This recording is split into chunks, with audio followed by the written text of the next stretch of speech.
Funding for this program is provided by... Additional funding provided by...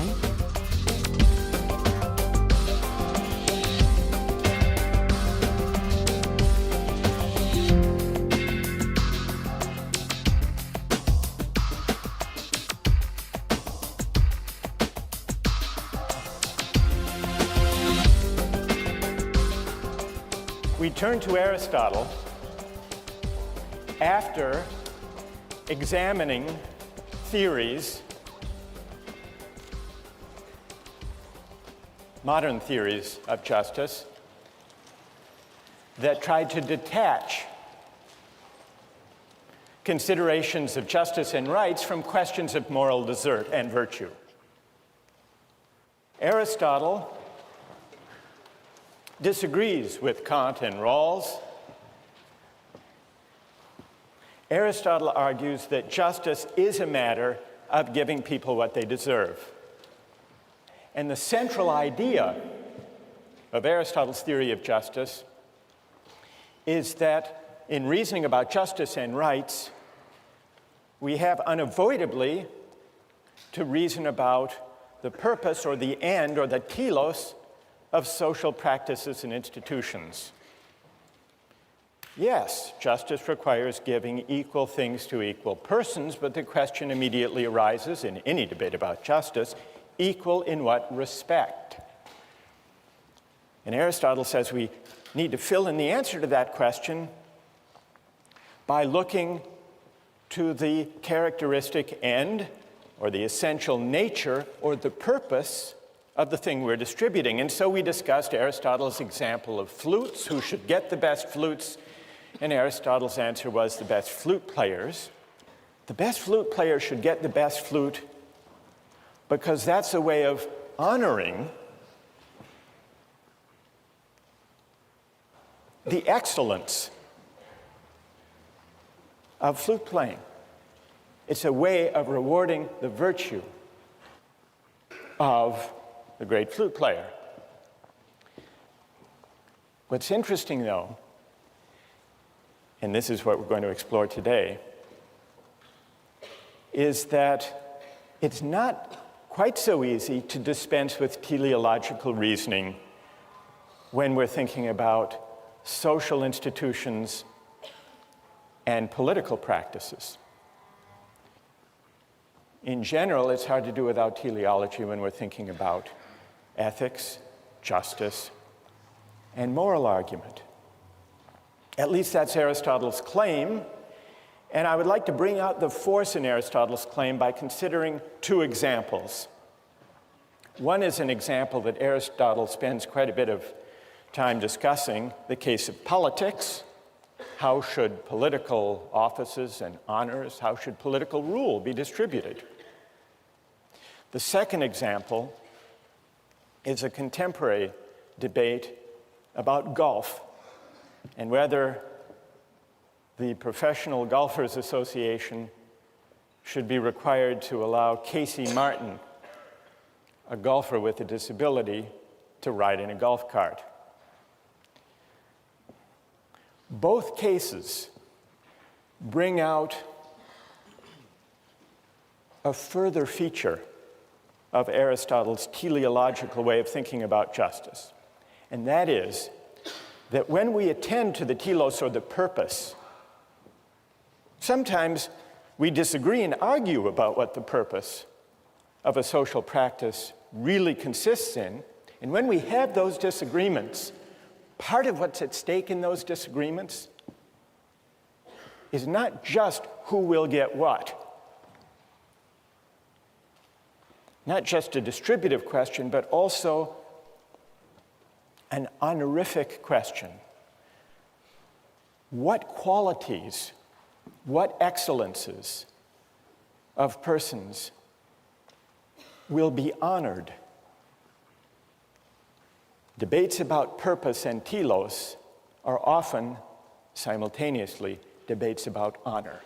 Now let's see how that works in the case of Aristotle's account of politics. When we discuss distributive justice these days, we're mainly concerned with the distribution of income and wealth and opportunity. Aristotle took distributive justice to be mainly not about income and wealth, but about offices and honors. Who should have the right to rule? Who should be a citizen? How should political authority be distributed? Those were his questions. How did he go about answering those questions? Well, in line with his teleological account of justice, Aristotle argues that to know how political authority should be distributed, we have first to inquire into the purpose, the point, the telos, of politics. So what is politics about? And how does this help us decide who should rule? Well, for Aristotle, the answer to that question is, politics is about forming character, forming good character. It's about cultivating the virtue of citizens. It's about the good life. The end of the state, the end of the political community, he tells us in Book 3 of the Politics, is not mere life. It's not economic exchange only. It's not security only. It's realizing the good life. That's what politics is for, according to Aristotle. Now, you might worry about this. You might say, well, maybe this shows us why those modern theorists of justice and of politics are right. Because remember, for Kant and for Rawls, the point of politics is not to shape the moral character of citizens. It's not to make us good. It's to respect our freedom to choose our goods, our values, our ends, consistent with a similar liberty for others. Aristotle disagrees. Any polis which is truly so called, and is not merely one in name, must devote itself to the end of encouraging goodness. Otherwise, political association sinks into a mere alliance. Law becomes a mere covenant, a guarantor of men's rights against one another, instead of being, as it should be, a way of life such as will make the members of a polis good and just. That's Aristotle's view. A polis is not an association for residence on a common site, or for the sake of preventing mutual injustice and easing exchange, Aristotle writes. The end and purpose of a polis is the good life, and the institutions of social life are means to that end.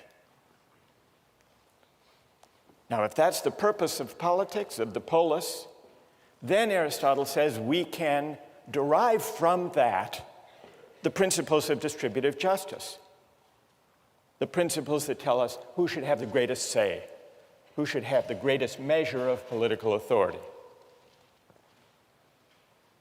And what's his answer to that question? Well, those who contribute the most to an association of this character, namely an association that aims at the good, should have a greater share in political rule and in the honors of the polis. And the reason is they are in a position to contribute most to what political community is essentially about.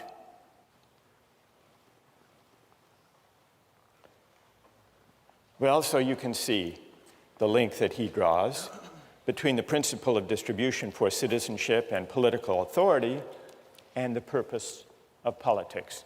But why, you'll quickly ask, why does he claim that political life, participation in politics, is somehow essential to living a good life? Why isn't it possible for people to live perfectly good lives, decent lives, moral lives, without participating in politics? Well, he gives two answers to that question. He gives a partial answer, a preliminary answer, in Book 1 of the Politics, where he tells us that only by living in a polis and participating in politics do we fully realize our nature as human beings. Human beings are by nature meant to live in a polis. Why? It's only in political life that we can actually exercise our distinctly human capacity for language, which Aristotle understands as this capacity to deliberate about right and wrong, the just and the unjust. And so Aristotle writes in Book 1 of the Politics that the polis, the political community, exists by nature and is prior to the individual. Not prior in time, but prior in its purpose. Human beings are not self-sufficient, living by themselves outside a political community. The man who is isolated, who's unable to share in the benefits of political association, or who has no need to share because he's already self-sufficient, such a person must be either a beast or a god. So we only fully realize our nature, we only fully unfold our human capacities when we exercise our faculty of language, which means when we deliberate with our fellow citizens about good and evil, right and wrong, just and the unjust. But why can we only exercise our capacity for language in political community, you might ask? Aristotle gives a second part, a fuller part of his answer in the Nicomachean Ethics, an excerpt of which we have among the readings. And there he explains that political deliberation,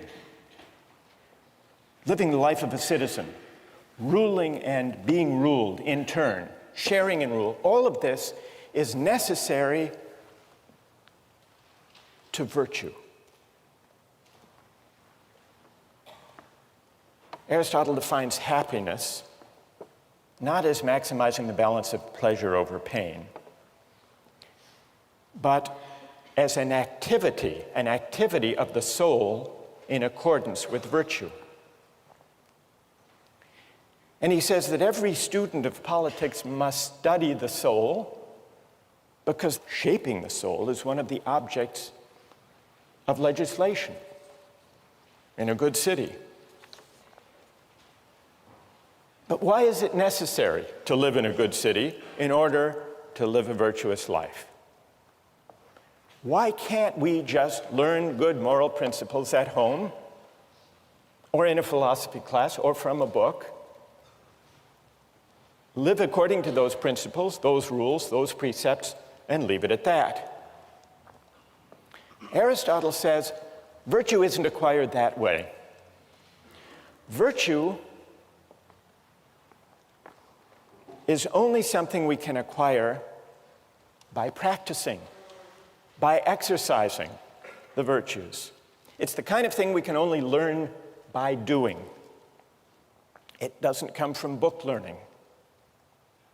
In this respect, it's like flute playing. You couldn't learn how to play a musical instrument well just by reading a book about it. You have to practice, and you have to listen to other accomplished flute players.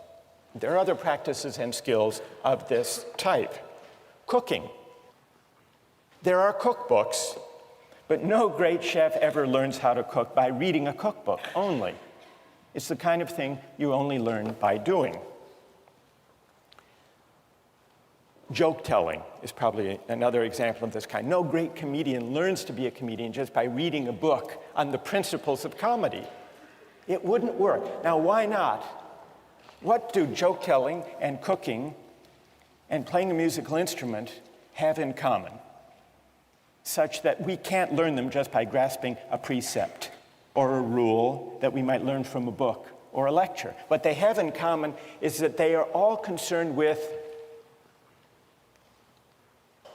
getting the hang of it, but also, what is it we get the hang of when we learn how to cook or play a musical instrument or tell jokes well? Discerning particulars, particular features of a situation. And no rule, no precept could tell the comedian or the cook or the great musician how to get in the habit of, the practice of, discerning the particular features of a situation. Aristotle says virtue is that way too. Now, how does this connect to politics? The only way we can acquire the virtues that constitute the good life is to exercise the virtues, to have certain habits inculcated in us, and then to engage in the practice of deliberating with citizens about the nature of the good. That's what politics is ultimately about. The acquisition of civic virtue, of this capacity to deliberate among equals, that's something we couldn't get living a life alone outside of politics. And so that's why, in order to realize our nature, we have to engage in politics. And that's why those who are greatest in civic virtue, like Pericles, are the ones who properly have the greatest measure of offices and honors. So, the argument about the distribution of offices and honors has this teleological character, but also an honorific dimension. Because part of the point of politics is to honor people like Pericles. It isn't just that Pericles should have the dominant say because he has the best judgment and that will lead to the best outcomes, to the best consequences for the citizens. That's true, and that's important. But a further reason people like Pericles should have the greatest measure of offices and honors and political authority and sway in the polis is that part of the point of politics is to single out and honor those who possess the relevant virtue, in this case civic virtue, civic excellence, practical wisdom, to the fullest extent. That's the honorific dimension bound up with Aristotle's account of politics. Here's an example that shows the link in a contemporary controversy, the link to which Aristotle draws our attention between arguments about justice and rights on the one hand, and figuring out the telos or the purpose of a social practice on the other. Not only that, the case of Casey Martin and his golf cart also brings out the link between debates about what the purpose of a social practice or a game is, on the one hand, and the question of what qualities should be honored on the other. The link between teleology and honor-based principles of distributive justice.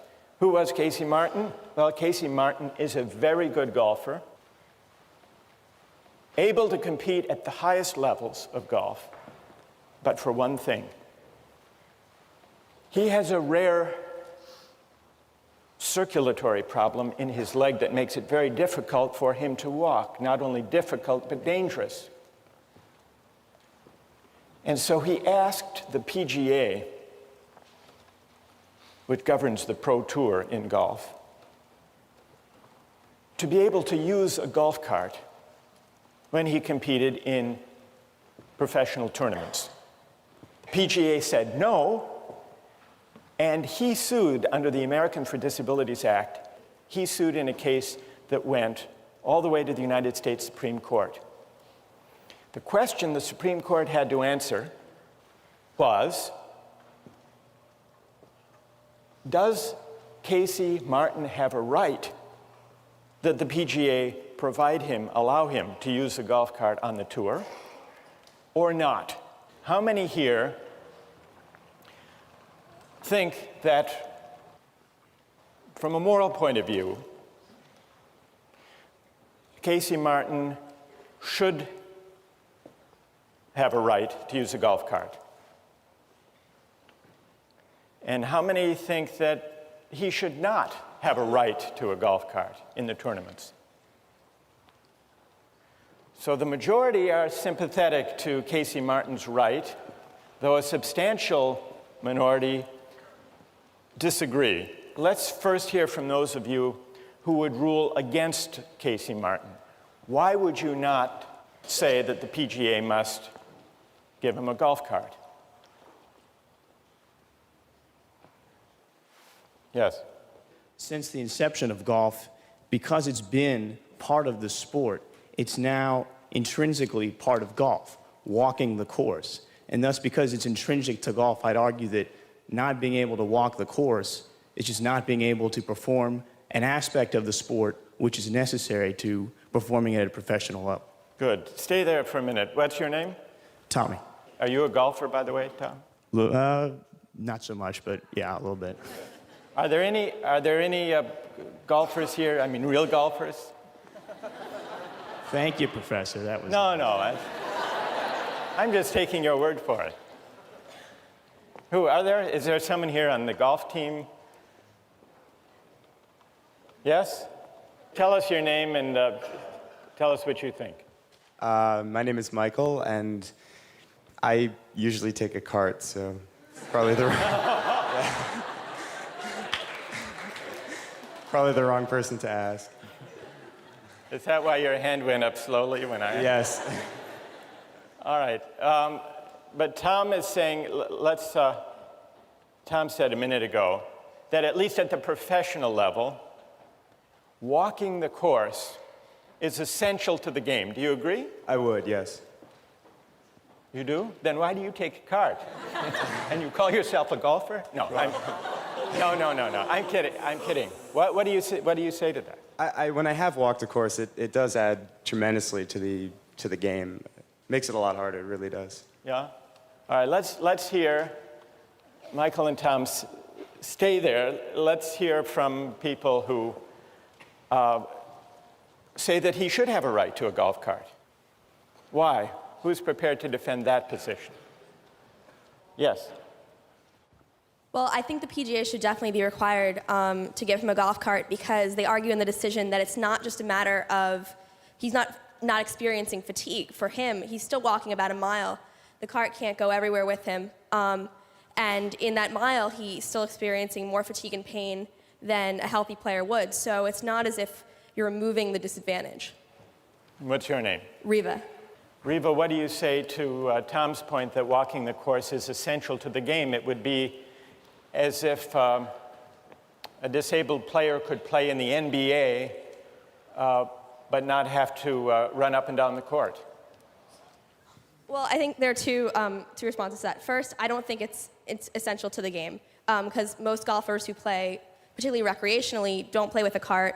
Like and Michael. Michael. And Right. on several of the tours, you can play with a cart. On the Senior PGA Tour, on the Nike Tour, in a lot of the college events, and those events are just as competitive and just as high level as the PGA Tour. So really, it's just a matter of selective reasoning if you argue that it's an important part of the sport. But even if it is, he still does have to walk. He still plays golf standing up. It's not as if he's playing golf from a wheelchair. All right. Who else? Go ahead. I think the whole point of a competition is that it calls out the best, from the second best or from the third best. And when we're talking about the national level, we're talking about, the highest of the highest. And I think what they're arguing about here is the purpose of competition. And I think in the sake of competition, you can't change the rules. So the purpose of the competition includes walking. That's an essential, you agree with Tom, and what's your name? David. The Supreme Court ruled that the PGA did have to accommodate Casey Martin, and they did it on grounds that Riva mentioned, that walking isn't really an essential part of the game. They cited testimony saying that walking the court consumes no more calories than you get eating a Big Mac. That's what walking is in golf, according to the majority. Scalia was in dissent. Justice Scalia agreed with David. He said, there is no purpose It's not, and it's certainly not for courts to try to figure out the essential purpose of golf. Golf, like any game, is strictly for amusement. And if there's a group that wants to have one version of the game, they can have that version of the game. And the market can decide whether people are amused and like and show up for that and watch the television broadcasts. Scalia's dissent was an anti-Aristotelian dissent.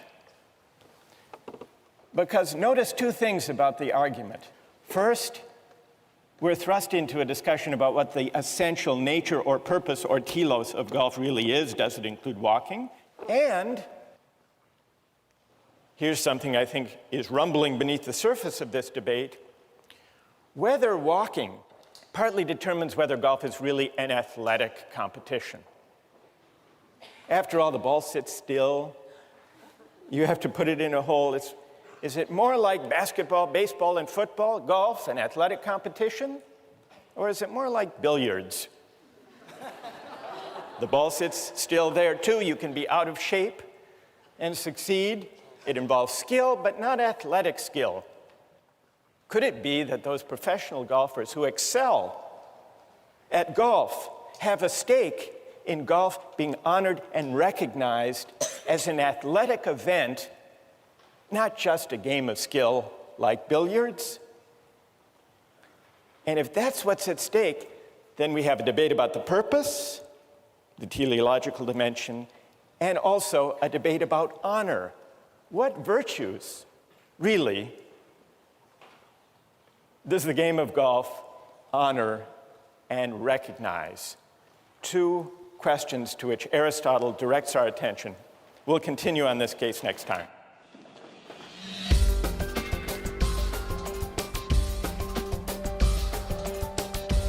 What's strange and seemed paradoxical to me about Aristotle's viewpoint is that if you walk like a pirate and you talk like a pirate, you shouldn't be an investment banker, because that's not what you're inherently supposed to do. If you have a peg leg and an eye patch and a disgruntled disposition, you should be on a pirate ship on the high seas.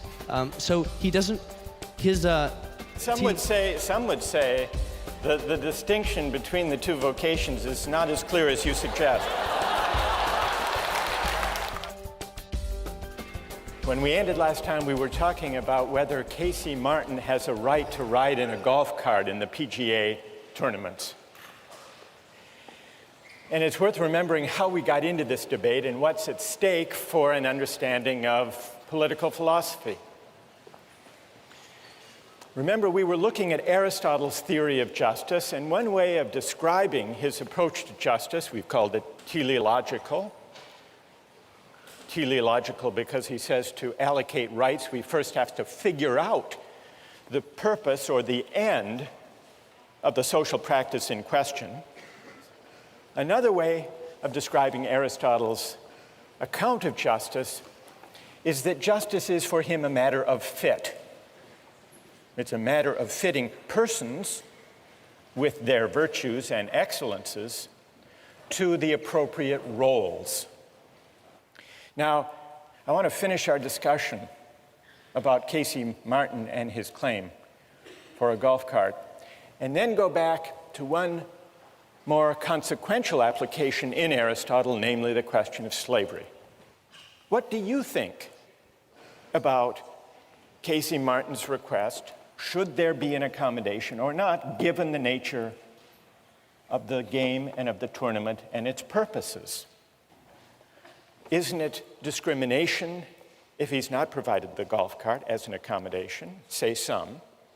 Others reply, no, if he got a cart, it would be unfair to the other golfers because they exert themselves, become winded, fatigued, walking the course.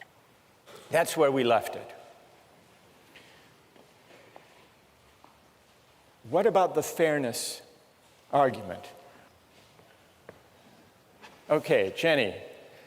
My question was, why doesn't the PGA just make the option of a cart available to all golfers? From our readings, I learned that there are many golf tournaments other than the PGA where using a cart is not prohibited, and for something like the seniors tournament, it's even allowed and encouraged. So why doesn't the PGA just do that?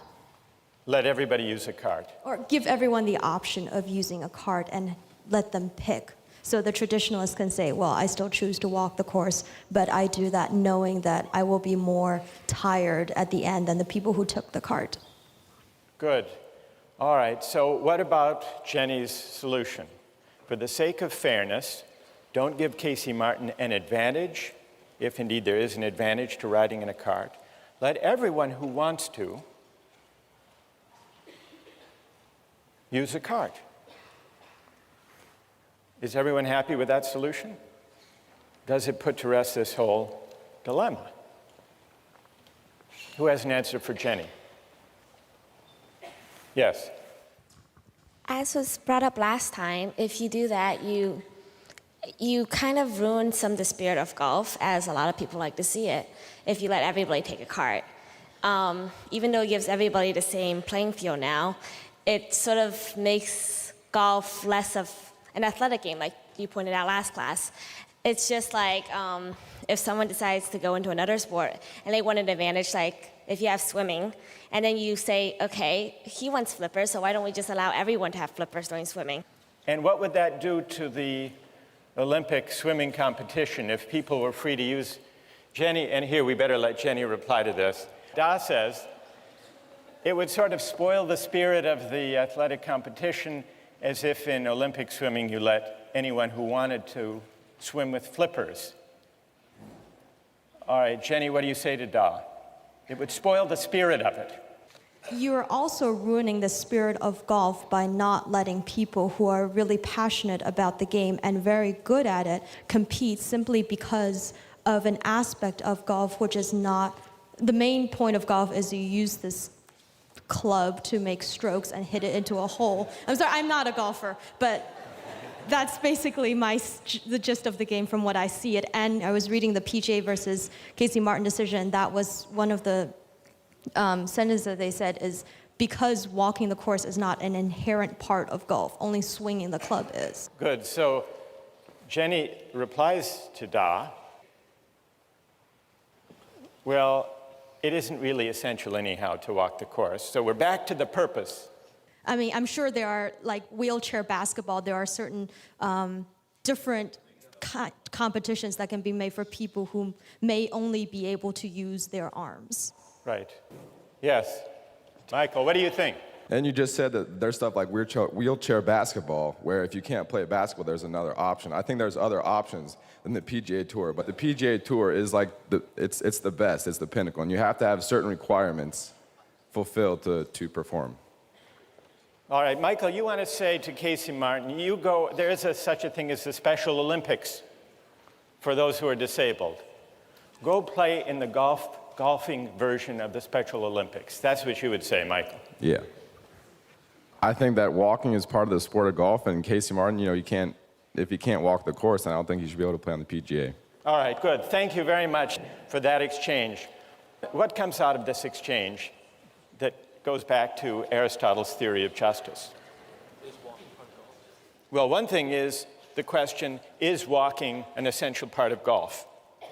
And the very fact that deciding whether there is a right for Casey Martin that the PGA must respect seems to depend, as Aristotle suggests it must, on debating and resolving the question, is walking essential to the game of golf? That's one moral of the story. But there's a second moral to the story from an Aristotelian point of view. What's at stake here, this is the second Aristotelian stake in this debate, is honor. Casey Martin wants the accommodation so that he can compete for the honor of winning the best tournaments. Now, why is it that the professional golfers, the great golfers, testified in this case, Jack Nicklaus, Tom Kite, in the readings, against letting him use a cart, and they, I suspect, would be equally vehement, Jenny, in opposing your suggestion of letting everyone ride a cart, and this goes back in a way to Da's point, how to put this gently. Professional golfers are sensitive about whether their sport is really a sport. Because if everyone rode around in a cart, or could, then it would become clear, or clearer, depending on your point of view, that golf is not really an athletic competition, but rather a game of skill, but not a sport. And so not only the question of debating the purpose, the teleological feature, but also from the standpoint of viewing debates about the purpose of golf, what's essential to golf, those debates, Aristotle suggests, inevitably are also debates about the allocation of honor. Because part of the purpose of golf is not just to amuse spectators. Scalia is wrong about that. From Aristotle's point of view, it's not just to provide entertainment. It's not just to make people happy. It's not a mere amusement. It's honoring, it's rewarding, it's recognizing a certain kind of athletic excellence. At least those who have achieved the highest honors have a powerful stake in maintaining that view. Now, some of you took the position, the Scalia position. This is an incredibly difficult and silly question, Scalia said. What is the essential nature of golf? It's not the kind of thing that the United States Supreme Court is equipped to decide or should decide. That's Scalia. But he only says that because he takes a very strong, and as it happens, anti-Aristotelian position on what a game is. It is the very nature of a game to have no object, no point, except amusement, says Scalia. That is what distinguishes games, he says, from productive activity. You can just imagine what kind of sports fan Scalia must be. And so he says it's impossible to say that any of a game's arbitrary rules is essential. And then he quotes Mark Twain's disparaging remark about golf. He says, many consider walking to be the central feature of golf. Hence, Mark Twain's classic criticism of the sport, a good walk spoiled.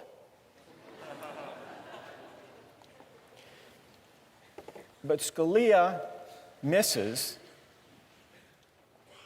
an important feature of games and the arguments about rights and fairness that arise from games when he casts games, sports, athletic competitions as solely for the sake of amusement,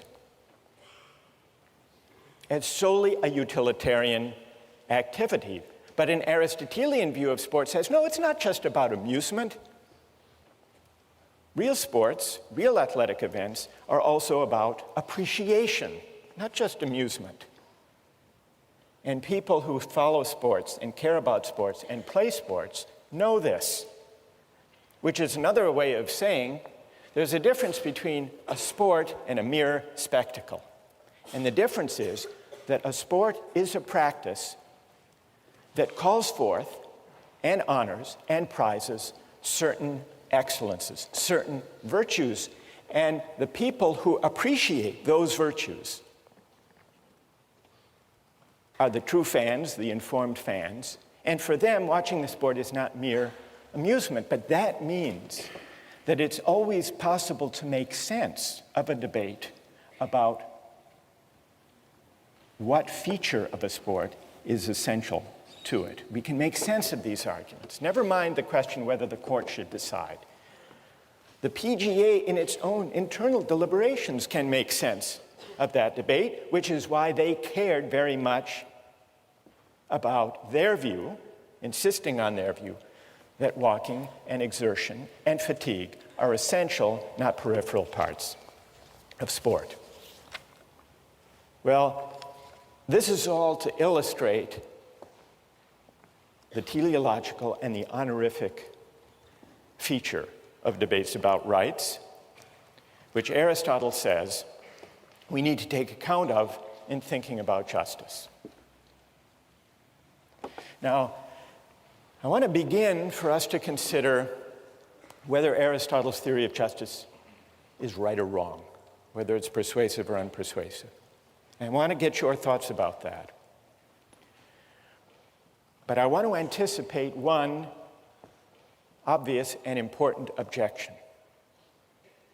If justice is about fitting persons to roles, matching virtues to the appropriate honors and recognition, if that's what justice is, does it leave room for freedom?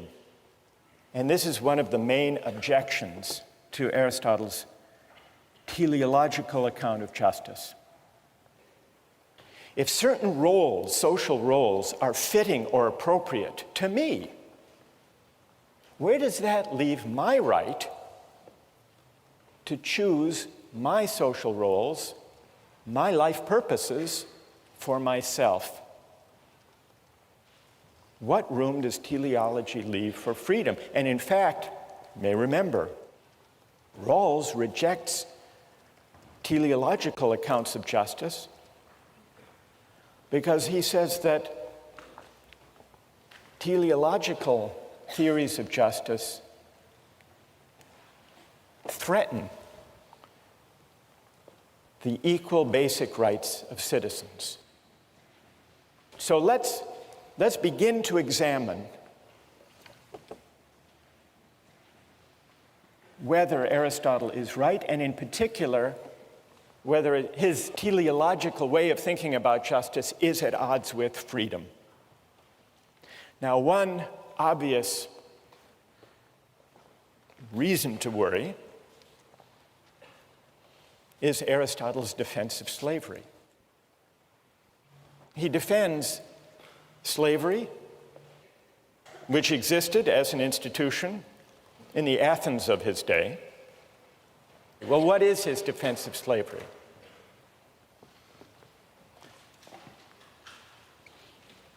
Two conditions have to be met for slavery to be just. First, it has to be necessary. And Aristotle says, at least in our society, slavery is necessary. Why is it necessary? If there are to be citizens who are freed from manual and menial and household chores, to go to the assembly, to deliberate about politics, there have to be some who look after those menial tasks, the mere necessities of life. He says, unless you could invent in some science fiction a technological fix, then there are going to be those who have to do the hard and difficult and menial labor if there are to be citizens deliberating about the good and realizing their nature. So slavery is necessary for the life of the polis, for there to be open to citizens. The life of deliberation, of argument, of practical wisdom. But there's a further condition that has to be met. Slavery has not only to be necessary for the community as a whole to function, but it also has to be the case, remember the criterion of fit, it also has to be the case that there are some people for whom being a slave is the just or the fitting or the appropriate condition.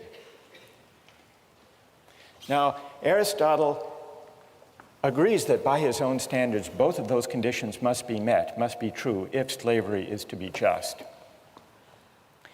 And then, in a deplorable passage, he says, well, it is true that there are some people who are fit by nature, who are cut out to be slaves. These are people who differ from ordinary people in the same way that the body differs from the soul. These are people who are meant to be ruled. And for them, their nature is best realized if they're slaves. They can recognize reason in others, but they can't partake of it, they can't exercise it. And somehow we can know this. Now, Aristotle must have known that there was something dodgy, something strained about this claim, because he quickly acknowledges that those who disagree may have a point. And what those who disagree point out is that there are a lot of people in Athens who are slaves, not because they were born to be slaves or fit to be slaves, but because they were captured, they were losers in a war. And so Aristotle admits that as practiced in ancient Athens, slavery didn't necessarily line up with who actually is fit or born to be a slave, because some actual slaves just were slaves by bad luck, by being captured in a war. And on Aristotle's own account, even if it's necessary to have slavery for the sake of citizenship, it's unjust if people who aren't properly slaves are cast in that role. There is a misfit. Aristotle recognizes that slavery for those who aren't fit for the task is a kind of coercion. The reason slavery is wrong is not because it's coerced. Coercion is an indicator that it's wrong because it's not natural. If you have to coerce someone into a role, that's a pretty good indication that they don't belong there, that that role isn't fitting for them. And Aristotle recognized this. So all of this is to say, the example of slavery, Aristotle's defense of it, doesn't show that there's anything wrong in principle with teleological argument or with the idea of justice as fit between persons and roles, because it's perfectly possible within Aristotle's own terms to explain what's wrong with this application, this practical application that he made of his theory.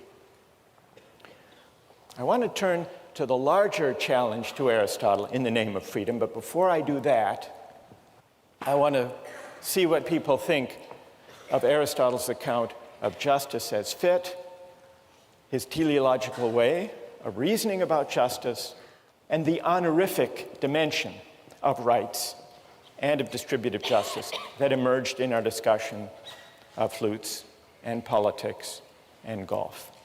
Questions of clarification about Aristotle or objections to his overall account? Yes? My objection to Aristotle is that he wants to match a person to a role. And, you know, if you walk like a pirate and you talk like a pirate, you know, you should be a pirate. And that is what is right.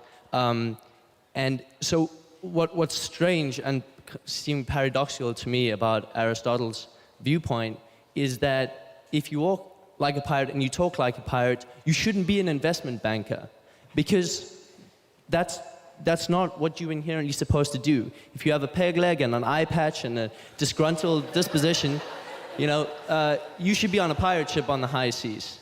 So he doesn't. Some would say the distinction between the two vocations is not as clear as you suggest. All right, but that's good. I take the point. Yes. Go ahead.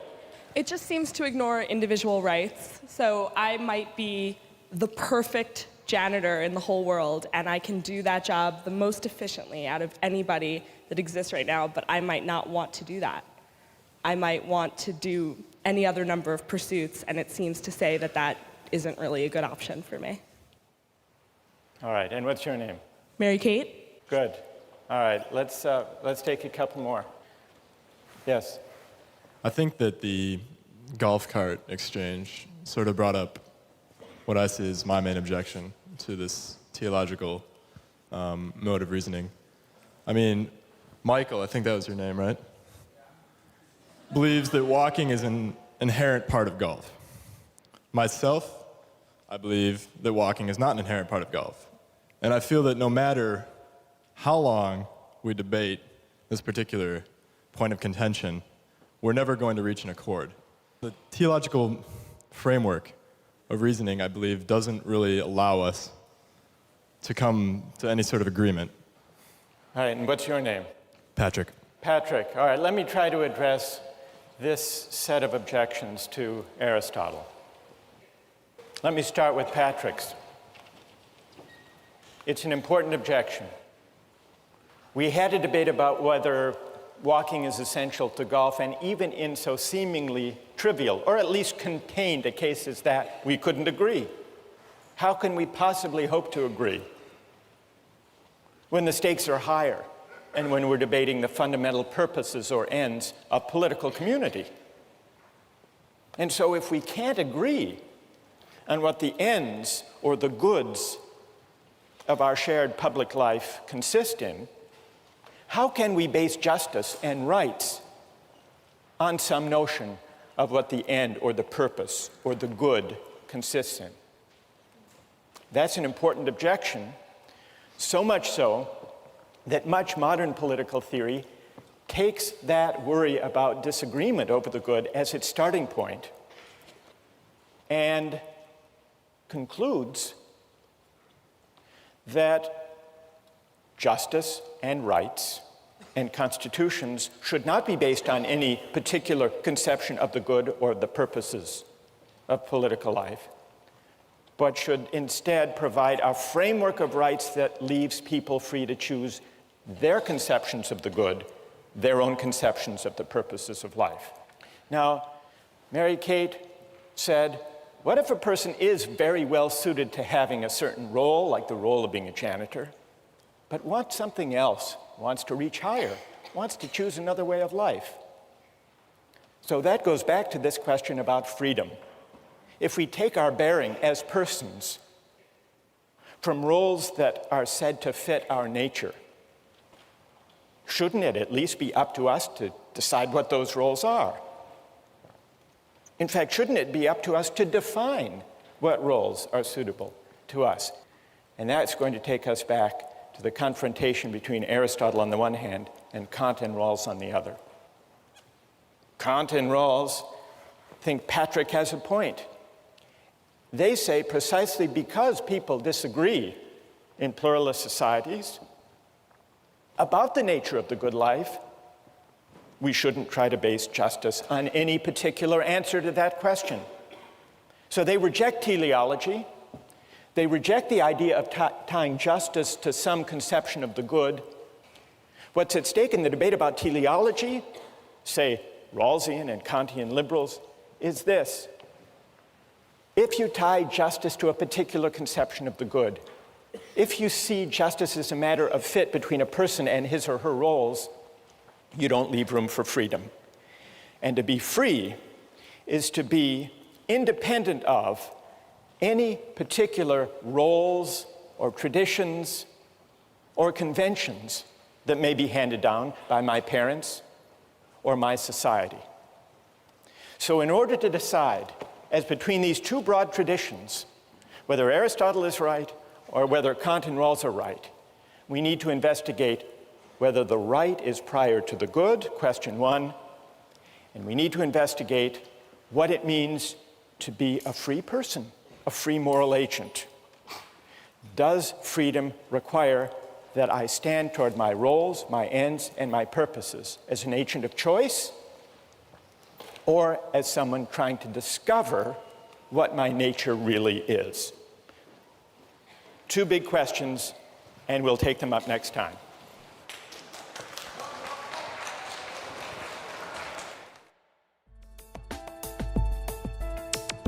Don't miss the chance to interact online with other viewers of Justice. Join the conversation, take a pop quiz, watch lectures you've missed, and learn a lot more. Visit justiceharvard.org. It's the right thing to do.